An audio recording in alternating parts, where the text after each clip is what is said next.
Originally, after Coach Reese passed away, his best friend, Coach Slaybach, the head coach here at Hiland High School, came to me and we talked about putting together an event that would perpetuate the legacy of Coach Reese and using the game of girls basketball as a vehicle to do so.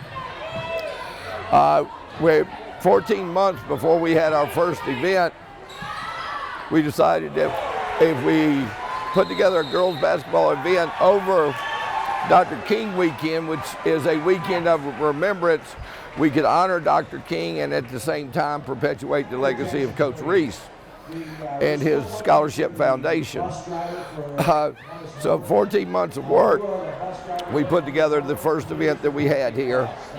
The community was unbelievable in the support that we had. As we moved forward and grew the event, sponsorships became very evident, very important, so that we could, one, expand the message of Dr. King and the principles that Coach Reese lived by to the young people here today, that sometimes they don't listen to their parents, but they hear the same message from another source that they will listen to. We've been very fortunate with the number of sponsors we've had. We started out with Benny Mast. Benny's been with us from the get-go as the main sponsor, along with many of the other business communities. And we've gotten through 9 years, and as you can see behind me, it is a packed house. It's been like that all day. Now we're at a point where how can we expand this into a national event?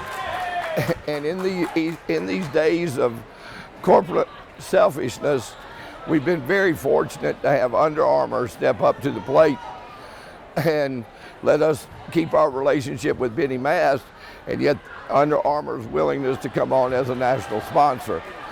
And so now, hence now the name, the Amish Pie Company Classic in the Country Challenge, powered by Under Armour.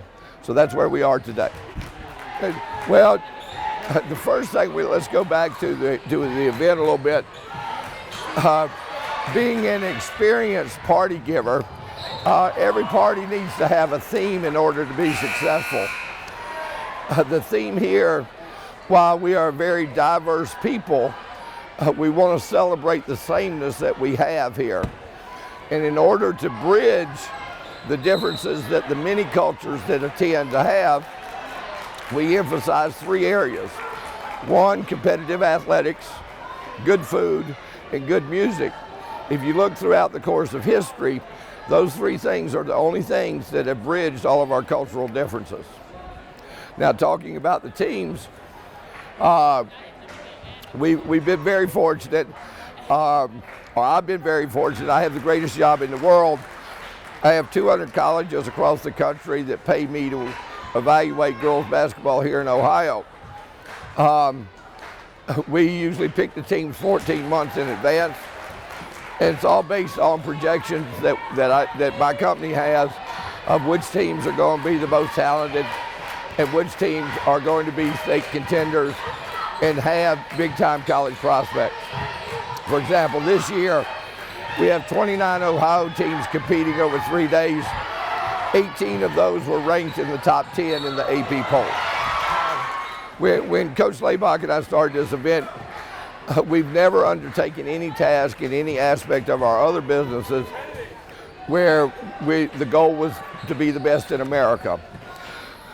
With Under Armour coming on board and giving us a stamp of a truly national phenomenon, there's no reason why this cannot, hands down, be considered the best girls basketball event in America. And that's where our goal is right now.